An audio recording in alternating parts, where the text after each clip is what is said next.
नमस्कार, स्वागत है आप सभी का। कोशिश थी कि आपके साथ लाइव जुड़ के आज के बारे में चर्चा की जाए और जो भविष्य की जो योजनाएं हैं उस पर चर्चा की जाए। लेकिन थोड़ा सा लाइव में नेटवर्क संबंधी इशू हो रहा था, तो ये वीडियो आप तक इस उम्मीद से पहुंचा रहा हूं कि आप तक पहुंचेगा। इसको आप देखेंगे, इसको शेयर करेंगे और सबसे बड़ी बात कि आप निराश नहीं होंगे, आप हताश नहीं होंगे, आप परेशान नहीं होंगे, आप बिल्कुल भी घबराएंगे नहीं कि आज हमारे लिए बहुत बुरा दिन था। ये सब कुछ नहीं सोचेंगे। मैं सिलसिलेवार आज के घटनाक्रम से आपको अवगत कराते हुए इस वीडियो को आगे बढ़ा रहा हूँ कि जैसा कि आप सबको पता था कि 4 तारीख के बाद आज बहुप्रतीक्षित सुनवाई का आज दिन आया और सभी को उम्मीद थी कि आज हमारे लिए कुछ न कुछ अच्छा निकल कर आ जाएगा। तो इस क्रम में आज सुबह ही हम लोग कोर्ट में मौजूद थे और आपकी पूरी टीम मौजूद थी और हम लोग इस उम्मीद में थे कि आज हमारे लिए कोई ना कोई रास्ता निकल आएगा कोर्ट से। जैसे ही कोर्ट बैठी और करीब 10:30 बजे के करीब जो है आपके वकीलों ने केस को मेंशन करवाया और कोशिश ये थी कि हर हाल में ये मामला सुना जाए। तो चूंकि फ्रेश केसेस की संख्या ज़्यादा है और कोर्ट बंद होने वाली है, इसलिए जज साहब ने कहा कि पहले हम फ्रेश सुनेंगे, उसके बाद लंच के पहले अगर आता है नंबर तो ठीक है, नहीं तो हम आपको लंच के बाद सुनेंगे। ये जज साहब द्वारा जो है कहा गया। उसके बाद सुनवाई जो है लगातार चलती रही, फ्रेश केस सुने जाते रहे, तो लंच तक अपना नंबर नहीं आ पाया। लंच के बाद 2:15 बजे जब कोर्ट बैठी तो एक ऐसा मामला था जिसको कोर्ट ने ये बोला था कि आप 2:15 बजे आइए, 2:15 बजे हम सुनेंगे। वो मामला जो है विद्यालय प्रबंधन से जुड़ा हुआ था और उस मामले में कोर्ट ने 2:15 बजे का टाइम फिक्स कर दिया था कि हम आपको 2:15 बजे सुनेंगे। तो जैसे 2:15 बजा तो सबसे पहला केस जो है 2:15 बजे क्या 2:23 पे दोबारा कोर्ट बैठी, तो सबसे पहले जज साहब ने उसी केस को सुनना शुरू किया जो विद्यालय प्रबंधन का था और उन्होंने लंच के पहले ये कहा था कि हम जो है आपको सुनेंगे। तो वो सुनवाई प्रारंभ हुई उनकी और करीब 1 घंटे से ज़्यादा वो सुनवाई चल गई। इस वजह से जो है आपके मामले का समय जो मैक्सिमम बचता वो नहीं बच पाया और उसका नुकसान ये हुआ कि हम लोग जो है ये सोच रहे थे कि करीब आज 1 घंटे से ज़्यादा का समय हमारे केस को मिल जाएगा, लेकिन चूंकि 1 घंटे से ज़्यादा वही केस चल गया। उसके बाद 1-2 और मेंशन केस थे जो जज साहब ने अपनी प्रायोरिटी पे रखा, उसकी उन्होंने सुनवाई की और लास्ट में ऐसा हुआ कि अब अपनी सुनवाई नहीं हो पाएगी तो हम लोगों ने कोशिश की कि कम से कम इसी मई महीने में हमें डेट मिल जाए।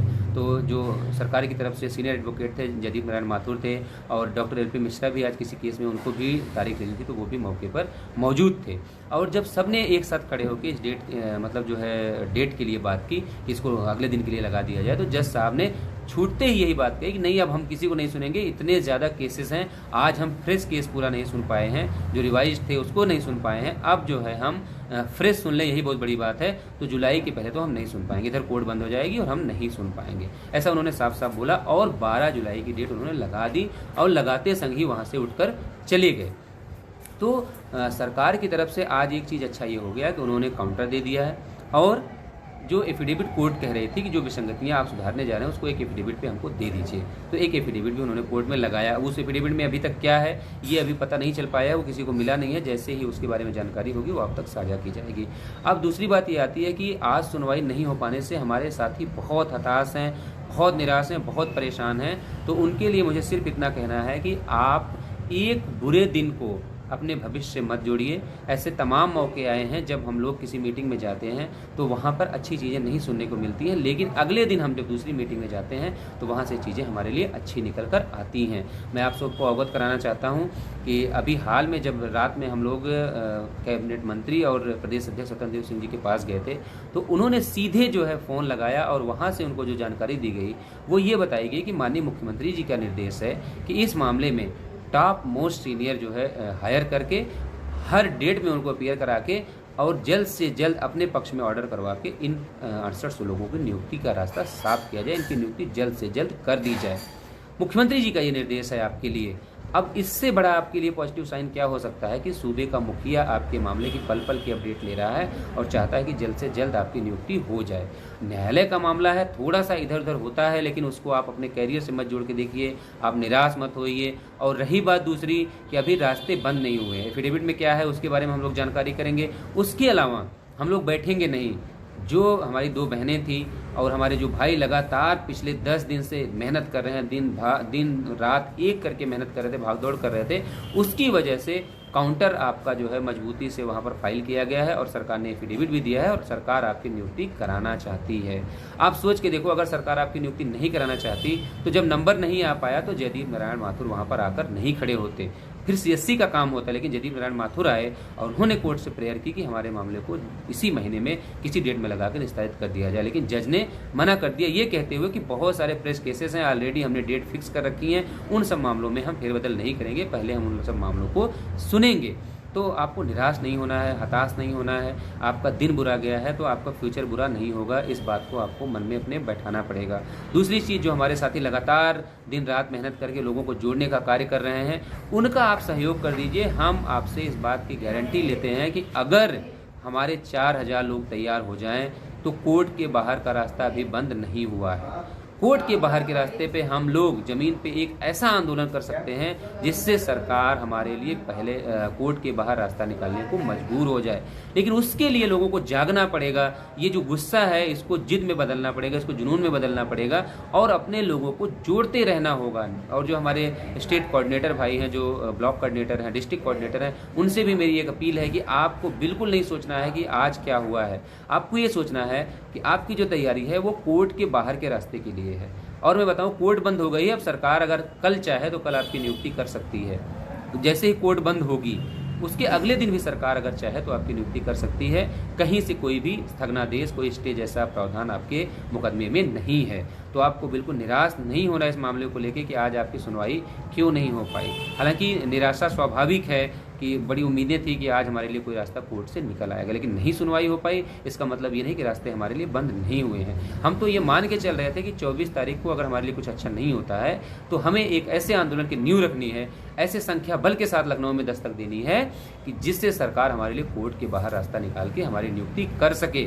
तो उस प्रयास में हमें बिल्कुल भी ढीला नहीं पड़ना है, बिल्कुल भी निराश नहीं होना है, बिल्कुल उसी जोश खरोश के साथ मेहनत करते रहना है जिससे हमारी संख्या 4000 के ऊपर हो सके और हम पहले एक दिन सोशल मीडिया पे और उसके बाद लखनऊ में अपनी संख्या बल के साथ ऐसा आंदोलन करें कि सरकार को हमारे मामले में कोर्ट के बाहर हल निकालना ही पड़े।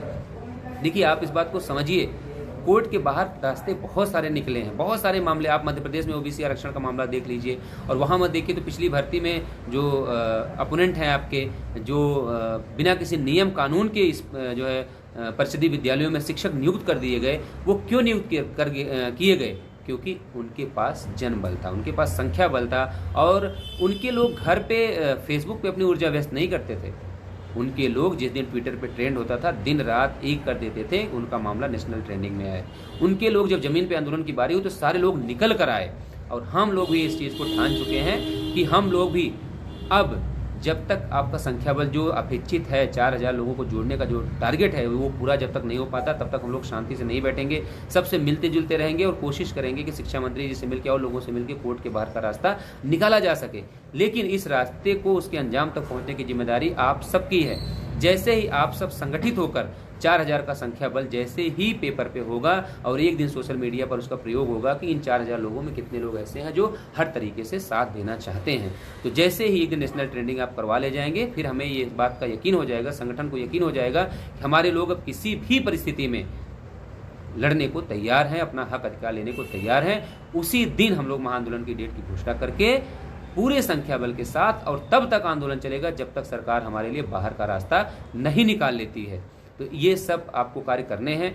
जो हमारे भाई बहन बिल्कुल दिन रात एक करके मेहनत कर रहे हैं, उनसे गुजारिश है कि आपको निराश नहीं होना, हताश नहीं होना, उसी जोश और ऊर्जा के साथ लगे रहिए। आपके ऊपर बहुत बड़ी जिम्मेदारी है परिवार में बड़ा होने का, और ज़िले में चूँकि आप जिला कोऑर्डिनेटर हैं तो आपकी जिम्मेदारी है कि आपको अच्छा बुरा दोनों चीज़ें देख कर आगे बढ़ना है, आपको निराश नहीं होना है। मैं आपको एक उदाहरण देकर समझाना चाहता हूँ कि एक बार जब लिस्ट नहीं आई थी, करीब 7 महीने का 7.5 महीने का आंदोलन पूरा हो चुका था, तो जानकारी हम लोगों को ये दे दी गई कि आयोग की रिपोर्ट पर सरकार ने एक जवाब आयोग को भेज दिया है।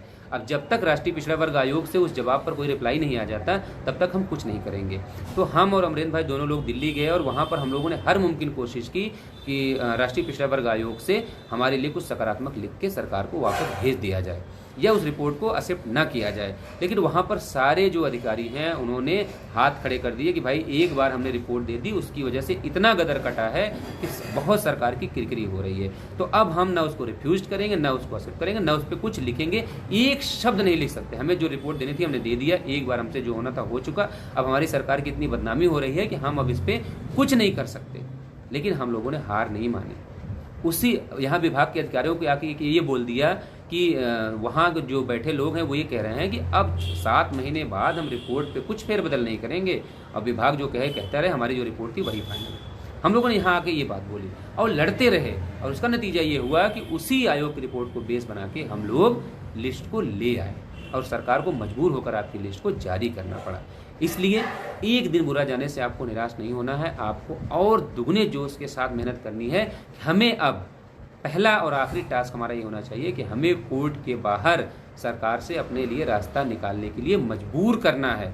और इसके लिए आपको क्या करना है वो आप बहुत बेहतर जानते हैं। जिले जिले लोगों को जो जोड़ने का कार्यक्रम चल रहा है उसमें और तेज़ी लानी पड़ेगी, और शिद्दत से लगना पड़ेगा, और मेहनत करनी पड़ेगी। और जो भाई बहन अभी तक नहीं जुड़े हैं, जो इस वीडियो को देखेंगे, उनसे भी गुजारिश है कि आप प्लीज़ जितनी जल्दी आप हमारे जो स्टेट कोऑर्डिनेटर हैं, जो आपके जिले के कोऑर्डिनेटर हैं, जितनी जल्दी उनसे जुड़ जाएंगे, संख्या बल का एहसास करा देंगे, उतनी जल्दी महाआंदोलन की डेट की घोषणा हो जाएगी और उतनी जल्दी कोर्ट के बाहर हम लोग नियुक्ति करने के लिए सरकार को मजबूर कर देंगे।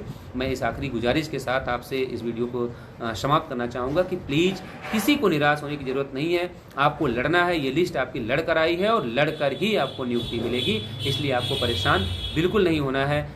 जैसे ही कल थोड़ा सा जो एफिडेविट लगा है उसके बारे में जानकारी होगी या और कहीं का कुछ अपडेट होगा, उसके साथ हम लोग दोबारा आपके बीच में जुड़ेंगे। तब तक के लिए स्वस्थ रहिए, मस्त रहिए और एक दूसरे को जो है मोटिवेट करते रहिए, जोड़ने का काम करिए। हताश मत होइए, निराश मत होइए। आपकी लिस्ट खैरात में नहीं आई है, उसके लिए बहुत खून पसीने एक किए गए हैं, तब जाके ये लिस्ट आई है। आपकी नियुक्ति अंतिम सत्य है और उसको कोई नहीं रोक सकता। इस वादे और भरोसे के साथ कल दोबारा आप लोगों के बीच में जुड़ेंगे। तब तक के लिए जय भीम, जय भारत, जय संविधान।